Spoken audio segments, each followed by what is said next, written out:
جا رہی ہے جب کہ امید کی بات وہ شاید بدعہدی ہوگی اپنے کام کے ساتھ. لیکن میں سنتے دیکھتی آنکھوں سنتے کانوں کو رائے ظفر جلال سلام عرض کرتا ہوں.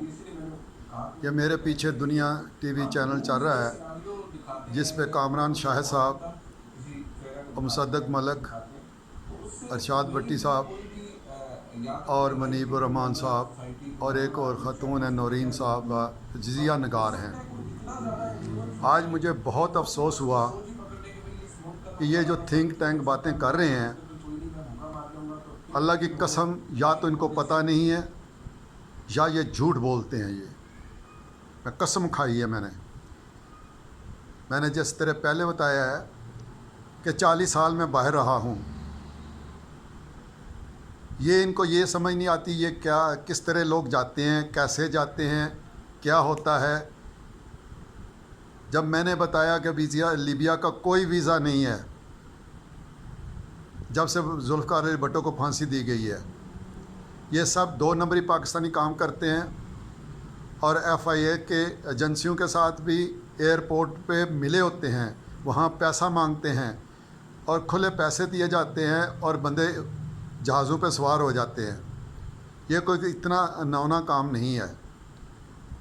نمبر 2، ہماری جتنی امبیسڈر پوری دنیا میں جو پھیلے ہوئے ہیں وہ ہر حکومت کے اپنے خاص امیر ترین لوگ ہوتے ہیں. آج آپ کو حقیقت بتا رہا ہوں، وہ بادشاہ ہوتے ہیں. وہ باہر کے لوگوں سے ملتے نہیں ہیں، ان کی ہیلپ نہیں کرتے، ان کے پرابلمس کو سالو نہیں کرتے. وہ عربوں کے اندر کبھی جا کے ویزے نہیں مانگتے، کمپنیوں سے ویزے نہیں لیتے، نہ کوئی معاہدہ کرتے ہیں. یہ لوگ یہ اتنے نواب کے بچے ہیں، ان کو کیا پرواہ ہے. ان کا اسٹیٹس یہ ان کی گردنوں میں سریے ہوتے ہیں. یہ امیر ترین لوگ ہوتے ہیں. یہ ان کا چناؤ ہے جو ہوتا ہے وہ سیاسی بیس پہ ہوتا ہے، یا جو زیادہ ان کو مال دیتا ہے جو موجودہ حکومت ہوتی ہے، کوئی بھی حکومت ہو، تو وہ اس کو باہر بیچتے ہیں. تو اسی طرح یہ ٹکٹیں بھی اسی طرح بیچتے ہیں. یہ ہمارا ملک کی اشرفیہ جو ہے وہ بددیانت ہو چکی ہے.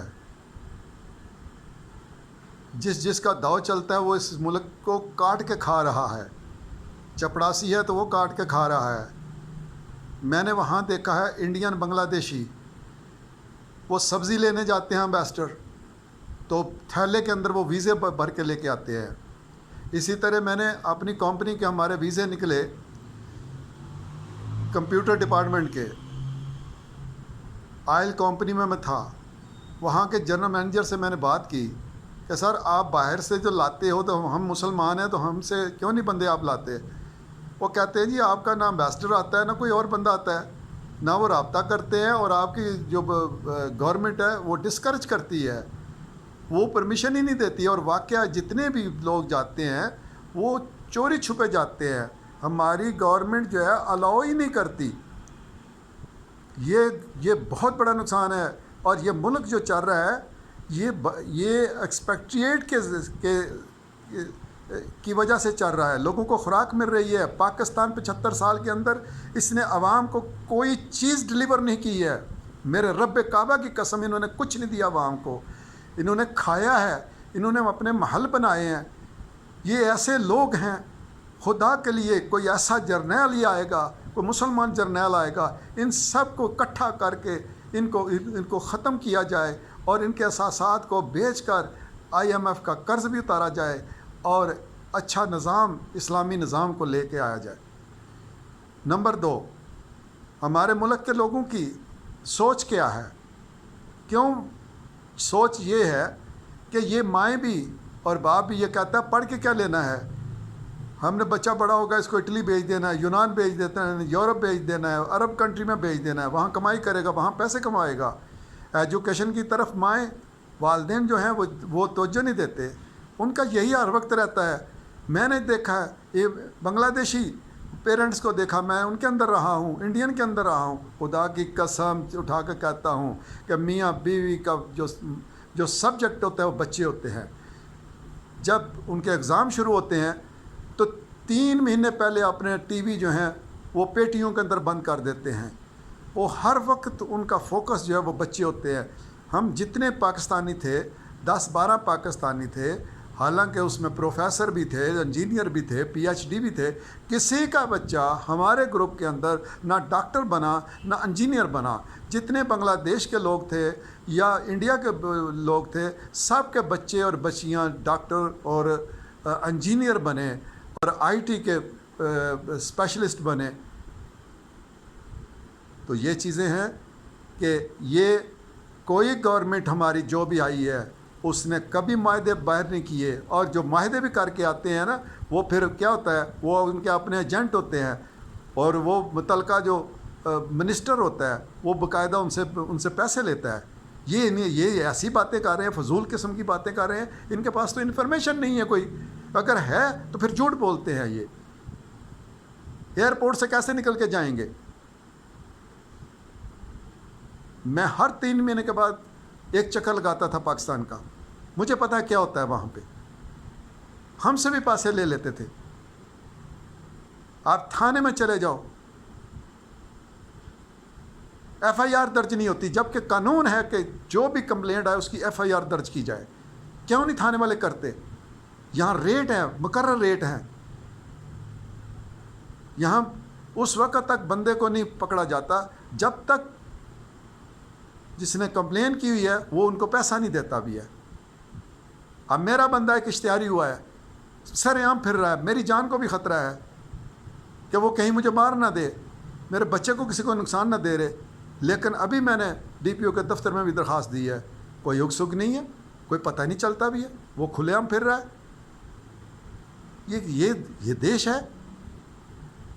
ہم بد نصیب لوگ ہیں. اس دیش کو صرف اور صرف اللہ نے بچا کے رکھا ہے. یہ میسٹروں سے لیتے ہیں، تم نے کتنے بندے سعودیہ کے میسٹر سے پوچھا کتنے بندے گئے ہیں وہاں پہ؟ سب انلیگل جاتے ہیں. کیا کریں؟ یہ ہمارا جو مشن ہے. وہ گدھے بھی باہر اگر چلے گئے ہیں نا، ان کو اچھی لڑکی مل جاتی ہے. تو یہاں شریف آدمی 5 وقت کا اگر کوئی لڑکا نمازی ہے تو اس کو کوئی بچی دینے کو تیار نہیں ہوتا بھی ہے. یہ حقیقت کی باتیں جو میں کر رہا ہوں، یہ حقیقت ایک ہے. یہ ان کے ایمبیسڈر، ہمارے پاکستان کے ایمبیسڈر کوئی کام نہیں کرتا، کوئی کام نہیں کرتا. خدا کی قسم اٹھا کے کہتا ہوں، وہ نواب کا بچہ بن کے بیٹھتا ہے. وہ میں نے ایک بار کونسلر میں ہمارے ایریا کے اندر آیا، اجدابیہ سٹی لیبیا میں ان کے پاس بیٹھا ہوا تھا. میں نے کونسلر سے کہا، جناب ہمارے پاس ویزے نکلے ہو کمپنی میں، آپ اپروچ کیوں نہیں کرتے؟ وہ مجھے کہہ رہا تھا کہ رائے صاحب آپ اپروچ کریں. میں نے کہا میں کلرک کا آدمی ہوں، میں چیئرمین سے بات کر سکتا ہوں، کمپنی کے چیئرمین سے. آپ مجھے کہہ رہے ہو؟ وہاں امبیسیوں کے اندر لوگ رول کے مر جاتے ہیں. اب کتنے لوگ مرے ہیں؟ کون سی امبیسی گئی ہے آپ کا؟ امبیسڈر کون سا اس جائے وقوع پہ گیا ہے؟ لاشیں پڑی ہوئی ہیں وہاں پہ، بدبو آ رہی ہے ان لاشوں سے. اب میرا یہ ہے فیس بک، ہر دوسرے ہفتے میرے فیس بک کو بند کر دیا جاتا ہے، کیونکہ میں سچ بولتا ہوں. مجھے تکلیف ہوتی ہے. یہ میرا ملک ہے، یہ آپ کا ملک ہے. یہ ملک ہے. آپ کسائی کے پاس چلے جاؤ، حرام خور کو 1 کلو گوشت کہتے ہیں 2، وہ 650 روپے کلو گوشت دیتا ہے، لیکن اس کا وزن کتنا ہوتا ہے؟ 800 گرام آج کل. کیا یہ بددیانتی نہیں ہے؟ وہ 1 کلو 1000 گرام کے پیسے لیتا ہے، وہ 800 گرام میں گوشت دیتا ہے. کوئی پوچھنے والا ہے؟ میں نے 3 دن پہلے پٹرول ڈلوایا 2500 روپے کا، 15 کلومیٹر کے بعد، وہ 14 کلومیٹر کے بعد پٹرول ختم ہو گیا. آج میں ڈی سی او صاحب کے پاس گیا، ان سے میری بات ہوئی. یہ کیا پٹرول پمپ والے کیا کر رہے ہیں؟ یہ حرام خور ہیں. جو بھی یہ حرامی حرکتیں کرتے ہیں وہ حرام ہیں. وہ یہ ابھی تک اپنی لڑائیوں میں پڑے ہوئے ہیں، جھگڑوں میں پڑے ہوئے ہیں. خدا کے لیے سخت قانون بنایا جائے جو میرے اسلام میں ہیں. چور کے ہاتھ کاٹنے چاہیے. مجرموں کو سخت سزا. ایک مجرم کو سر عام دو. یہ چھپا کے مجرموں کو ٹوپیاں پہنا کے لے کے آتے ہیں. وہ اپنے ان کے کئی پولیس کے بندے ہوتے ہیں جن کو ٹوپیاں پہنا کے آتے ہیں، یہ پکڑے گئے ہیں. ان کے چہروں کا پتہ چلنا چاہیے، ان کے فیس سامنے چاہیے، اس محلے کا بھی پتہ چلے، اس شہر میں بھی پتہ چلے، اس ضلع میں پتہ چلے یہ شخص غلط تھا، اس نے فلاں جگہ چوری کی، اس نے فلاں جگہ قتل کیا، اس کے چہرے کو ڈھانپ کے رکھنا ہے۔ اتنے بے خبر ہیں، یہ تھنک ٹینک ہے۔ بس اب جہاں جہاں بھی کسی تھنک ٹینک کا تعلق ہے، جس سیاسی جماعت سے ہے، بس وہ اسی کی تعریفیں کرے گا، دوسرے کو لتاڑے گا، بس یہی ہے غیبت کرنا، بس اور کچھ نہیں، معاف کرنا۔ میں معذرت کے ساتھ کہتا ہوں، سوائے غیبت کے کچھ نہیں ہو رہا۔ اسی کے ساتھ میں اجازت چاہتا ہوں، اللہ حافظ۔